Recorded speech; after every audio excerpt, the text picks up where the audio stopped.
Alain has a bit of a controversial history among Pokemon fans. Initially debuting in the Mega Evolution specials, I remember fans actually liking him there. But then the biggest problem with him happened. He met Ash and developed a rivalry with him. Well, developed is in quotes. The issue on the table with Ash meeting him and having this rivalry is that Alain really doesn't get much in the way of interaction with Ash. It doesn't help that Alain's supporting cast isn't with him, which immediately becomes an issue because you need to fill that void with a dynamic, and he simply does not have that dynamic with Ash. So they tossed out Alain's dynamic with Steven and Marin for minimal interaction with Ash. This is not how you write a rivalry.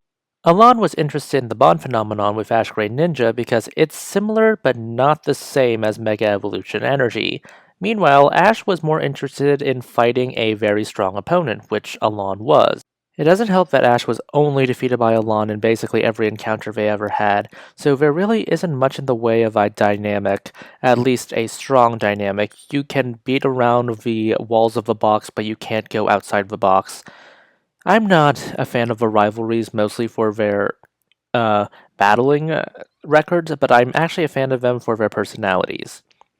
But this is where we get into another issue with Alain. Within the same series, you had Sawyer, who honestly had a far better dynamic with Ash than Alain did. Sawyer is the rival who started out beneath Ash in terms of skill and rank, and eventually rose to become his equal through bitter work. That's actually interesting. Meanwhile, in Diamond and Pearl, Barry had an explosive personality. Trip had the snooty camera fiend Angle who was bigoted against people from Kanto.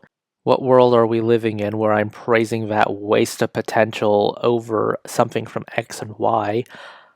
Paul at least had the philosophical approach that differed from Ash's in order to add something to their dynamic. I can't recall anything outside of basic interactions between Ash and Alain. It doesn't help that we have to hold back on Alain because he has to hide the fact from the characters and not the audience that he's working with Lysander to preserve that dramatic irony. Well, fine, if you want to preserve the dramatic irony here, you kinda need to fill that void with something of substance.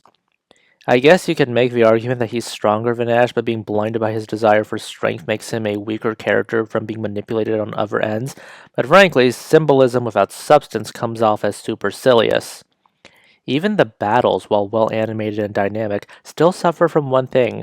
The show primarily focuses on Charizard. I'll give his Metang and later Metagross credit, at least it showed up before the league. Other than his Charizard and Metagross, the rest of Alain's team basically debuts at the league itself, which is mind-boggling for a rivalry. Now, let's compare that to Sawyer. How many of his 6 Pokemon debuted at the league itself? 1. Not 4. 1. His interactions with Ash aren't really memorable. His battles with Ash in terms of Ash Great Ninja versus Mega Charizard X are rather flat and predictable once you get past all the spectacle. His team as a whole mostly debuted in the league itself. So, what kind of defense can I muster for him? Well, here's one that I sort of just came up with myself. Alain isn't meant to be the rival. Perhaps that Sawyer was occupying the role of Ash's main rival. And what does that leave Alain? Well, Alain occupies a role similar to Cameron or Tobias, a character that fans tend to dub the Dream Killer because they're the ones who beat Ash in the League Conference. Except, I honestly don't feel like this is a great defense, mainly because I don't think there should be a split between the Dream Killer and the rival. In an ideal world, I think a Dream Killer should come from among the ranks of the rival, developed well enough that the fans really don't mind if Ash loses because, well, they already know the Dream Killer's character and thus can reasonably cheer for the Dream Killer. But those are just my thoughts. Please consider liking, subscribing, tipping the channel on Ko-fi. This is Cyril signing off.